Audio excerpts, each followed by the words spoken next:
The secret pigeon-guided bombs of World War II, a forgotten project where birds, not machines, nearly decided the fate of war. During World War II, armies experimented with weapons that defied logic. But among tanks, rockets, and submarines, one project stood out as truly bizarre. A bomb guided not by machines, but by pigeons. This is the forgotten story of how birds nearly became weapons of war. In the 1940s, the Allies faced a desperate challenge: how to accurately strike moving enemy ships. Bombing was often unreliable, and early missile technology was clumsy at best. Engineers searched for unusual solutions. Enter B.F. Skinner, a psychologist who believed pigeons, yes, pigeons might be the key to precision. Skinner proposed a weapon that used the birds' natural pecking behavior to guide bombs toward their targets. Military leaders were skeptical, but the idea was so strange it couldn't be ignored. Thus began the improbable experiment known as Project Pigeon. Skinner had already proven pigeons could learn astonishing tricks. They could recognize shapes, colors, even photographs. His idea was simple.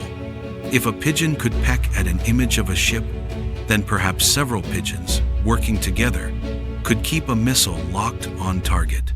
He built a device where pigeons were placed inside the nose of a bomb. In front of them was a screen showing the target. Every time the pigeon pecked the image of the ship, sensors translated those movements into guidance commands. If the bird pecked left, the missile turned left. If it pecked right, the missile shifted right.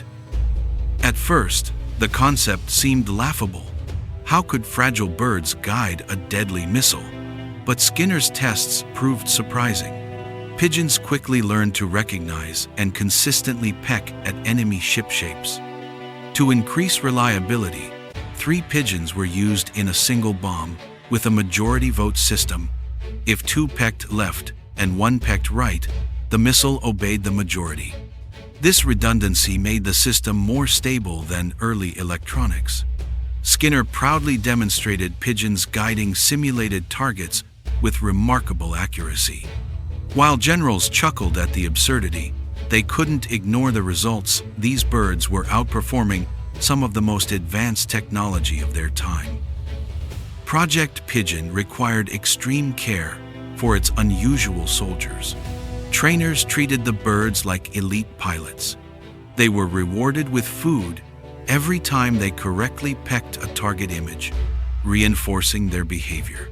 Skinner designed portable training cages, allowing pigeons to practice anywhere. Some were trained to ignore distractions like explosions or sudden flashes of light. He even experimented with different backgrounds, ships in calm seas, stormy waters, or camouflage to make the pigeons battle-ready. These weren't ordinary messenger pigeons. They were carefully conditioned living guidance systems, and they seemed capable of performing the impossible, steering a bomb straight into an enemy vessel. Despite the promising results, the U.S. military remained unconvinced. Generals questioned whether pigeons could survive real combat conditions. What if turbulence, smoke, or battle chaos disrupted their focus? And what about reliability? Could a bird truly be trusted with a $1 million weapon? Skinner argued that pigeons were not only trainable, but also remarkably calm under stress. They didn't panic at loud noises and weren't distracted by movement. To prove his point, Skinner demonstrated pigeons guiding targets during simulated bomb drops. Once again, the results impressed. The pigeons consistently hit the mark. Still, doubts lingered. The idea of feathered missile pilots just seemed too far-fetched. Funding for Project Pigeon was limited, but Skinner refused to give up. He pitched the idea tirelessly, calling pigeons a cheap and effective guidance system Compared to fragile electronics, pigeons were resilient and inexpensive. He even argued that a pigeon could outperform some human operators in accuracy. The Navy gave small grants for continued research, but enthusiasm was lukewarm. In an era obsessed with radar and electronic warfare, a bird-guided bomb seemed like a step backward. Yet each time the pigeons performed, skepticism gave way to nervous laughter.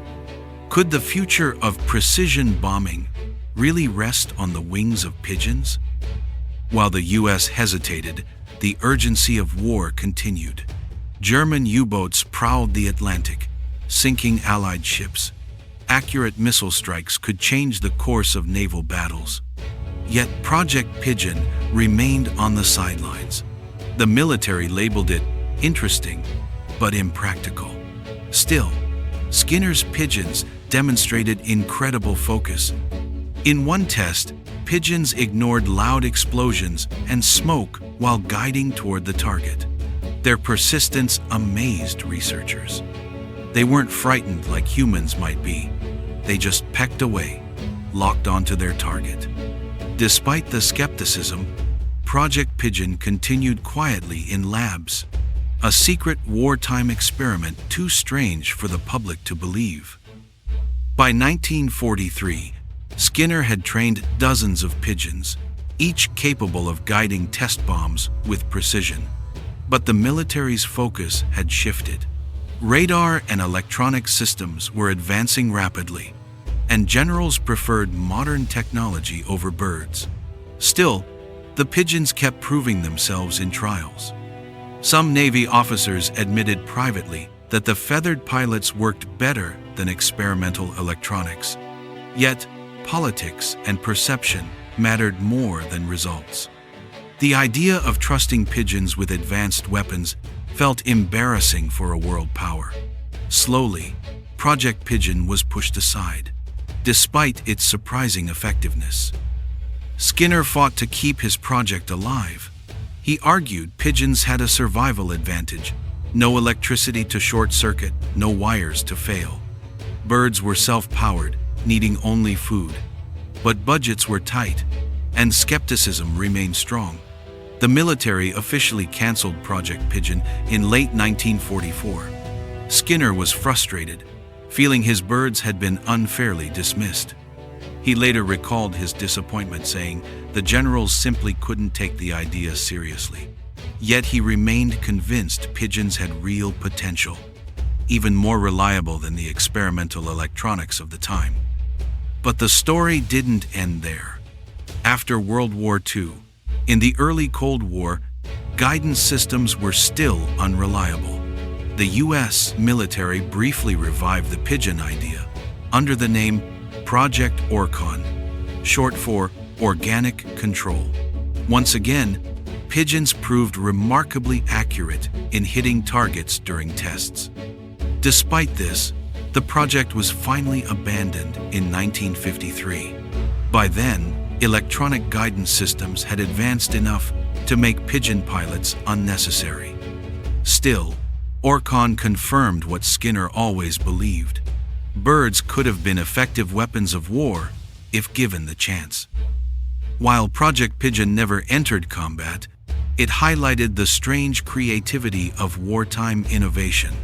In a desperate fight for survival, no idea was too unusual. The military explored bat bombs, exploding rats, even weather control weapons. Against that backdrop, pigeons guiding missiles didn't seem entirely insane. In fact, they came closer to reality than most people realize. Skinner's birds were not a joke.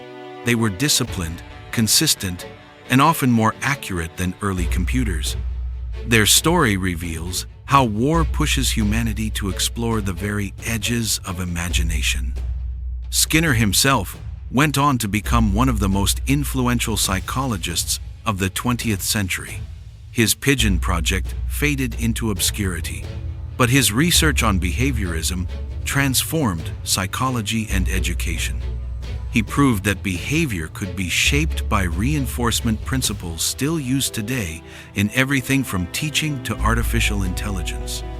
Ironically, Project Pigeon, which many dismissed as absurd, demonstrated these principles on a grand stage.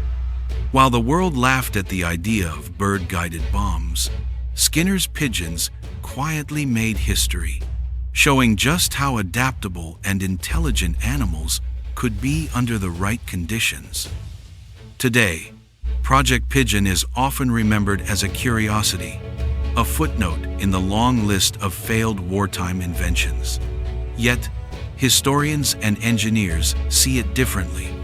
It was one of the first real attempts at biological computing, using living creatures as part of a guidance system. In some ways, it foreshadowed modern ideas like biorobotics and AI-human cooperation. The pigeons may never have flown into battle, but they showed that unconventional solutions could sometimes outperform high technology. The project reminds us that innovation often begins where logic and imagination collide. Interestingly, pigeons continued to serve in other roles during the war. Messenger pigeons carried vital communications across battlefields when radios failed. One bird named Sher Ami saved hundreds of soldiers in World War I by delivering a message under fire, despite being gravely wounded. Others flew through gunfire in World War II, bringing back critical intelligence. While Project Pigeon never saw combat, pigeons still earned medals of honor for their bravery. These loyal birds became silent heroes of war, proving their value in ways far beyond guiding bombs.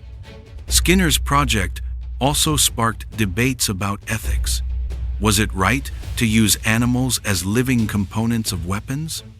Some scientists defended the practice, arguing that pigeons were treated humanely and would have been sacrificed for victory anyway. Others criticized the project as exploitation. Today, such an idea would likely face heavy backlash. Yet during World War II, morality often gave way to survival. Project Pigeon sits at the uneasy intersection of innovation, desperation, and ethical compromise, raising questions that remain relevant whenever science and war collide. If Project Pigeon had been deployed, would it have changed the war? Historians suggest probably not. By the time it was ready, the Allies were already winning. Still, the pigeons might have improved accuracy against German ships, potentially saving lives at sea. Some believe the project failed, not because it didn't work, but because it was simply too odd for leaders to accept. In the end, the world chose radar and electronics, leaving pigeons behind. But in another reality, feathered pilots could have rewritten history. Decades later, Project Pigeon remains a favorite example in books and documentaries about strange wartime inventions. People laugh at the absurdity, but they also marvel at the ingenuity. It's a story that blends humor, science, and tragedy in equal measure. The pigeons trained for war never flew into battle, but their story lives on as a reminder of the wild lengths humanity will go in search of victory. In the chaos of global war, even the simplest creatures became tools of survival. What makes Project Pigeon truly fascinating is its blend of seriousness and absurdity. It wasn't a joke, it was deadly serious research with potential. Yet the image of pigeons steering bombs still feels surreal. The project teaches us that the boundary between genius and madness is often razor thin. In times of desperation, creativity blooms in the strangest forms. The pigeons of World War II never saw battle, but they left behind a story that continues to surprise us decades later. A tale of science, war, and the incredible adaptability of nature. The secret of pigeon-guided bombs may sound like comedy, but it was once considered cutting-edge military science. In the end, technology moved on, leaving Skinner's birds in history's shadows. Yet their story proves that even the strangest ideas can hold surprising power. So what do you think was Project Pigeon's brilliant innovation or desperate madness? Let us know your thoughts in the comments, and don't forget to subscribe for more forgotten stories of war and invention.